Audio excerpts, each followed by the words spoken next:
Mes chers compatriotes d'ici et de la diaspora, c'est en forte conscience des responsabilités qui m'incombent que je voudrais m'adresser à vous ce soir en ma qualité de garant du fonctionnement régulier des institutions, de l'indépendance nationale et de l'intégrité du territoire.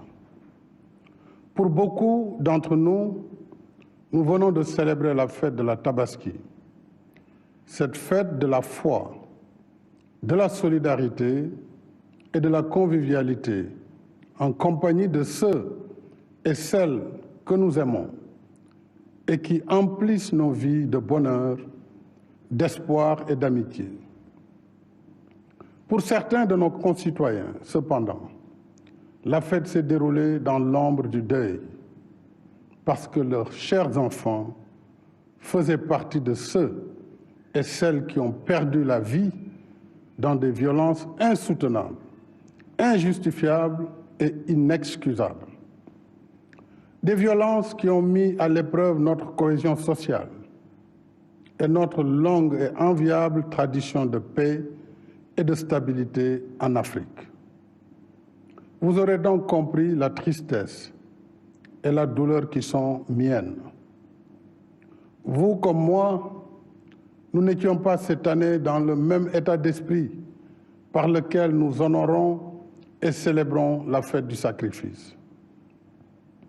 Permettez-moi de m'incliner à nouveau devant la mémoire de nos enfants qui ont tragiquement perdu la vie sous les effets brutaux de la violence et de renouveler mes condoléances à toutes les familles éplorées et à la nation tout entière.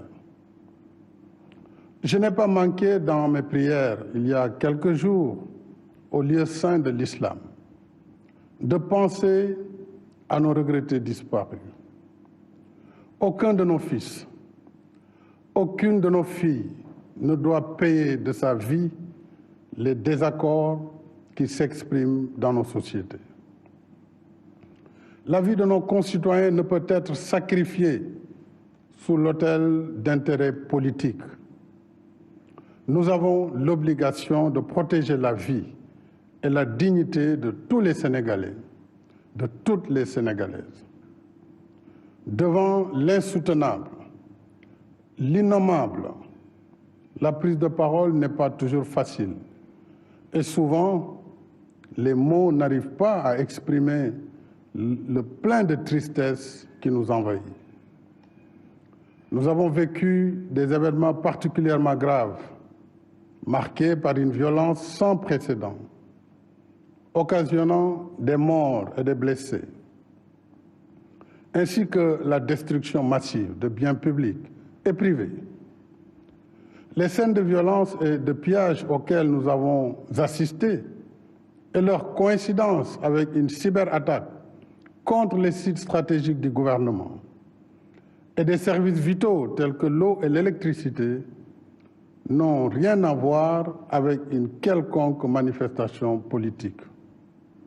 Rien, ni aucune revendication ne saurait justifier qu'on tue, qu'on diffuse des messages de haine et de violence dans les réseaux sociaux, qu'on saccage et brûle des biens publics et privés, y compris des moyens de transport, des commerces, des lieux de culte, des domiciles, des consulats, des ambulances, même un corbillard, des universités et des écoles, comme pour éteindre la lumière du savoir, réduire au silence notre élite et notre relève scientifique et intellectuelle, et plonger notre pays dans les ténèbres de l'obscurantisme. L'objectif funeste des instigateurs, auteurs et complices de cette violence inouïe était clair: semer la terreur, mettre notre pays à l'arrêt et le déstabiliser. C'est un véritable crime organisé contre la nation sénégalaise, contre l'État, contre la République et ses institutions. Face à ces actes inadmissibles, l'État est resté debout et le peuple sénégalais, attaché à son vivre ensemble, a refusé de tomber dans le piège de cette machination insurrectionnelle aux antipodes des valeurs démocratiques et qui visait à s'emparer du pouvoir par la violence et détruire notre modèle de société.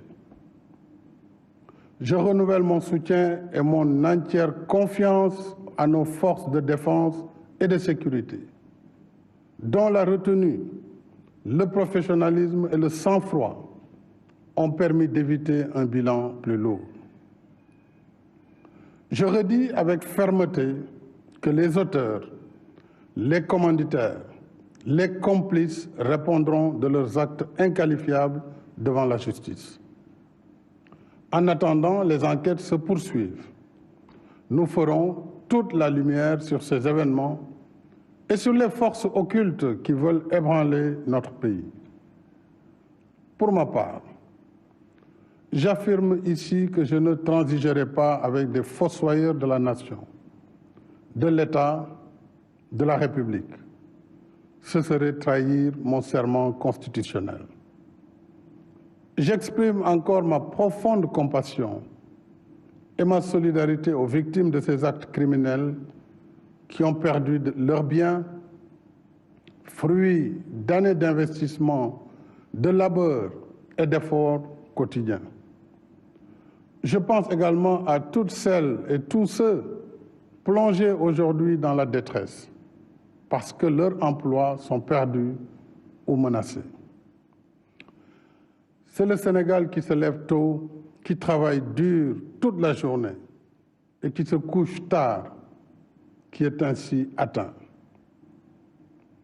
J'invite fortement les parents et les familles à plus de vigilance. Je demande solennellement aux citoyens, aux leaders d'opinion, à toutes les forces vives de la nation, politiques et apolitiques, soucieux de la sauvegarde des valeurs démocratiques, de la paix, de la sécurité et de la stabilité de notre pays, de soutenir sans réserve l'action de l'État pour mettre en échec le projet pernicieux de déstabilisation du Sénégal. Quand la paix, la sécurité et la stabilité de la patrie sont à ce point menacées, il n'y a point d'indifférence et de neutralité possible. Au regard de cette situation sans précédent, j'ai demandé au gouvernement de faire un bilan exhaustif des pertes et d'examiner les voies et moyens d'assister les familles des victimes ainsi que les personnes et entités ayant subi des préjudices. Le contexte est difficile. Les inquiétudes, les angoisses sont là. Mais je sais que le peuple sénégalais a les ressources spirituelles, culturelles, traditionnelles, sociales pour transformer ces moments d'épreuve en une chance pour la paix. Ainsi, œuvrer à transformer nos divergences en des occasions de dialogue constructif pour forger le Sénégal que nous voulons. Un Sénégal de respect de la vie humaine, de la justice, de l'égalité et de la paix. Un Sénégal qui se réconcilie avec ses valeurs de dialogue, de concertation qui ont traversé le temps et construit son histoire enviée. L'heure du bilan viendra plus tard, alors que des occasions se présenteront pour vous parler de ce que le Sénégal a été sous ma présidence. Mais aujourd'hui, je voudrais interpeller toute la classe politique, sans exclusive. Notre pays nous demande de regarder ensemble vers l'avenir, afin que nous soyons les bâtisseurs du Sénégal de demain. Consolidons les forces de nos institutions, tout en remédiant à leurs faiblesses. Abandonnons les postures populistes, nihilistes, extrémistes qui tentent de présenter notre pays comme un désert sans loi. Chaque nation peut être éprouvée, Chaque société peut être traversée par des tensions. Mais voici plus de 60 ans que nous œuvrons à construire un Sénégal selon nos valeurs de paix et de solidarité. Des jalons ont été posés par mes prédécesseurs. Continuons à bâtir sur ces acquis et éloignons-nous des radicalismes qui veulent faire de la violence l'arbitre principal de nos différends. Nous pouvons être des adversaires, mais jamais des ennemis. C'est pour cela qu'après le dialogue national réussi, que je salue encore, ma main demeure tendue à toutes les voies de bonne volonté pour continuer d'échanger sur les bonnes idées, les bonnes propositions qui nous permettront de faire advenir un Sénégal de bâtisseurs et non de casseurs, d'asseoir une paix durable, de réussir des élections apaisées, dont les résultats seront acceptés par tous le lendemain du scrutin.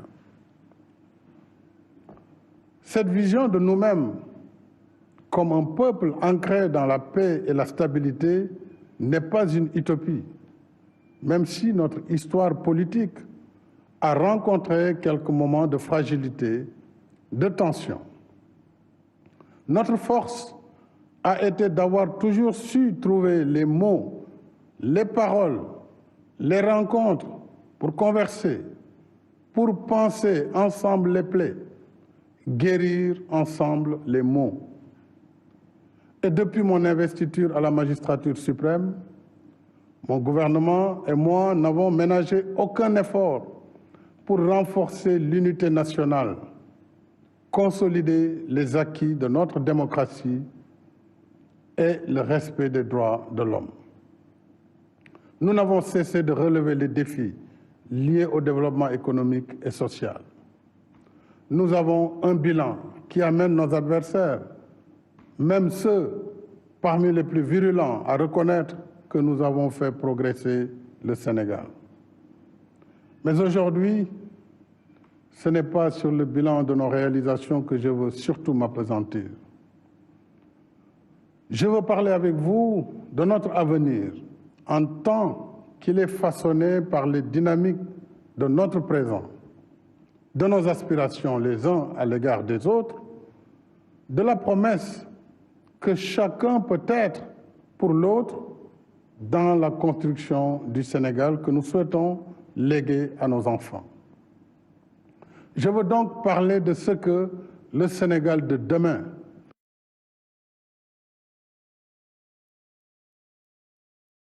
Je veux évoquer nos responsabilités en tant que communauté de destin. Nous sommes condamnés à une solidarité susceptible de préserver l'unité de notre nation, malgré les tensions et divergences qui peuvent nous opposer. Cette solidarité ne signifie pas une totale convergence des points de vue, une uniformisation des consciences, une domination des uns par les autres. Cette solidarité est celle qui nous empêchera de traduire nos désaccords, nos dissonances dans des violences meurtrières, justement parce que nous aurons su nous abreuver dans les sources démocratiques, morales, spirituelles et culturelles du grand peuple sénégalais. Cette solidarité, mes chers compatriotes, c'est celle qui poussera chaque individu à développer les comportements qui ne menacent pas l'avenir de notre nation. Cette solidarité, enfin, c'est celle qui fera de chacun, de chacune de nous, une digue contre la violence. J'entends bien les aspirations du peuple sénégalais, de sa jeunesse en particulier, de ses attentes légitimes en matière de justice socio-économique, de création d'emplois, de renforcement du système d'éducation et de formation professionnelle, de meilleurs cadres de vie. Je comprends la volonté de notre jeunesse de vouloir vivre une vie qui vaut la peine d'être vécue, ici au Sénégal, et non ailleurs. c'est justement à nous concerter, à repenser ensemble cette solidarité que nous parviendrons en tant que société à répondre aux justes revendications de notre jeunesse et de l'ensemble des citoyens sénégalais. Jamais la violence n'a permis à un pays de répondre aux aspirations de sa population. Loin d'être une solution, la violence et les discours qui la construisent sont les signes d'une démission morale, intellectuelle, politique et citoyenne.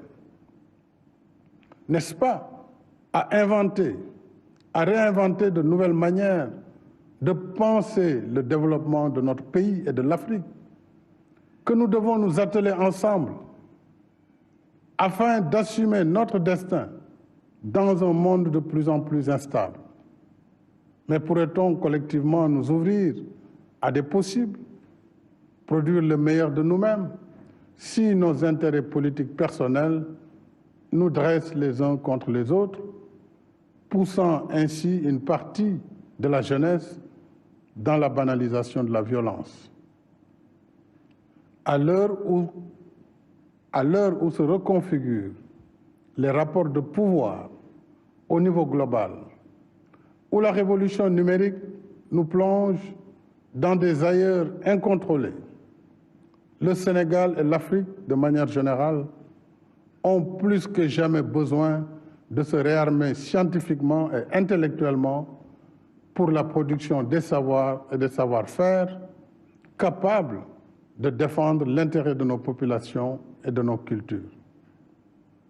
Nous avons des intelligences et des ressources humaines ici, mais aussi disséminées à travers le monde, que seul le sens de la solidarité pourrait mobiliser au service d'une Afrique forte dans un monde malmené par des luttes d'influence et de domination.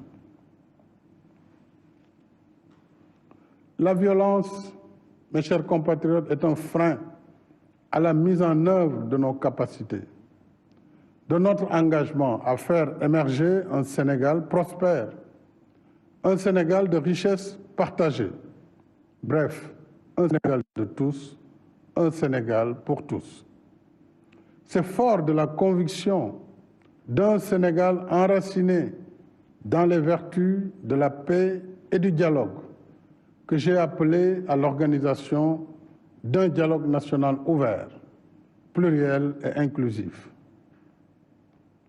Je ne saurais assez remercier le coordonnateur de ce dialogue national, ainsi que les présidents et rapporteurs de commission, de même que tous les participants, sans exception, qui ont su mettre le Sénégal au-dessus de tout pour produire en un temps record des recommandations fort stratégiques sur les différentes dimensions de la vie sociale, politique, économique et culturelle de notre pays. Je salue les conclusions très positives du dialogue national, dont la mise en œuvre débutera cette semaine par la saisine de l'Assemblée nationale pour la modification de certaines dispositions de la Constitution et du Code électoral, entre autres. Mes chers compatriotes, s'agissant de l'élection présidentielle du 25 février 2024, je tiens à ce que le gouvernement prenne toutes les dispositions pour une bonne organisation du scrutin, comme par le passé. En ce qui me concerne, j'ai suivi avec beaucoup d'attention et d'émotion les différentes manifestations de soutien à ma candidature pour un second quinquennat. La dernière étant celle des 512 maires et présidents de conseil départemental sur les 601 que compte notre pays.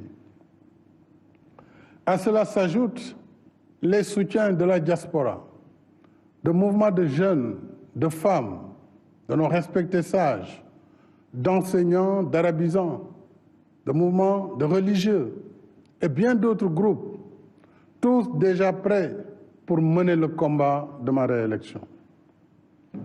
À tous ces compatriotes, je voudrais exprimer ma profonde gratitude en réservant une mention spéciale et toute particulière à la coalition Benno Bokk Yakaar, à mon parti, l'Alliance pour la République, et à la grande coalition de la majorité présidentielle.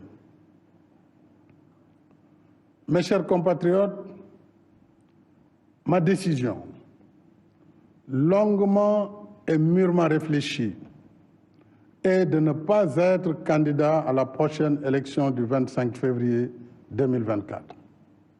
Et cela, même si la Constitution m'en donne le droit. En effet, depuis la révision constitutionnelle de 2016, le débat juridique a été définitivement tranché par la décision du Conseil constitutionnel numéro 1 C-2016 du 12 février 2016. Je sais que cette décision de ne pas être candidat surprendra tous ceux et celles nombreux dont je connais l'admiration, la confiance et la fidélité sincère.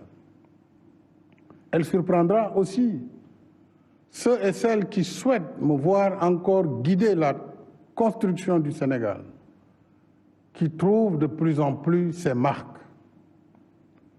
Mais le Sénégal dépasse ma personne et il est rempli de leaders également capables de pousser le pays vers l'émergence. On a tant spéculé, commenté sur ma candidature à cette élection.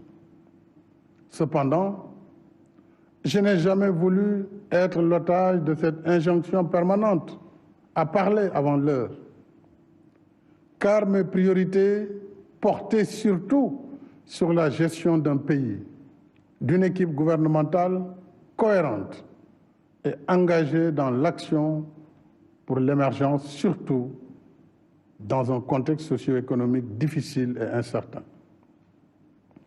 Contrairement donc aux rumeurs qui m'attribuaient une nouvelle ambition présidentielle, je voudrais dire que j'ai une claire conscience et mémoire de ce que j'ai dit, écrit et répété ici et ailleurs. C'est-à-dire que le mandat de 2019 était mon second et dernier mandat. C'est cela que j'avais dit et c'est cela que je réaffirme ce soir. J'ai un profond respect pour les Sénégalais et les Sénégalaises qui m'ont lu et entendu. J'ai un code d'honneur et un sens de la responsabilité historique qui me commande de préserver ma dignité et ma parole. Je rends ici un hommage à mes prédécesseurs, les présidents Léopold Sédar Senghor, Abdou Diouf et Abdoulaye Wade, dont les parcours sont bien sûr différents, mais qui ont contribué chacun à construire l'image de ce Sénégal démocratique qu'il faut perpétuer. Je ne saurais faire moins. Et d'ici la transmission du pouvoir au futur président de la République, Inch'Allah, le 2 avril 2024, j'assumerai avec responsabilité et fermeté toutes les charges qui incombent à ma fonction, en vertu du mandat que vous m'avez confié et en étroite cohérence avec mon serment constitutionnel. Je continuerai de consacrer toutes mes forces à défendre sans faille les institutions constitutionnelles de la République, le respect des décisions de justice, l'intégrité du territoire, la protection des personnes et des biens. Je resterai à vos côtés, à votre écoute et au service de la République et de la nation. Nous avons des réalisations indéniables et un potentiel incroyable. Mais soyons vigilants et conscients des difficultés, des obstacles qui sont réels et de l'activisme des ennemis de l'intérieur et de l'extérieur. L'enjeu essentiel pour moi, c'est que notre cher Sénégal, ce pays que j'ai à cœur, que vous avez à cœur, garde le cap vers l'émergence, dans la voie de l'action, de la paix, de la stabilité, du respect du droit, de l'ordre public, dans l'unité nationale et la cohésion sociale. Cela exige de chacune, de chacun de nous, l'adhésion à notre modèle de société fondé sur la démocratie, la liberté, le respect de nos valeurs socio-culturelles, le respect de ce vivre ensemble qui a su jusqu'ici nous rassembler, le respect de nos religions, de nos confréries et de nos guides religieux. En somme, le respect de notre identité collective sénégalaise, qui est ancrage dans le socle socio-culturel sénégalais et africain, mais aussi ouverture dans la modernité. C'est seulement ainsi que nous pourrons poursuivre ensemble, épaule contre épaule, notre élan commun vers notre destin commun, fidèle à notre devise nationale. Un peuple, un but, une foi. Vive la République et vive le Sénégal.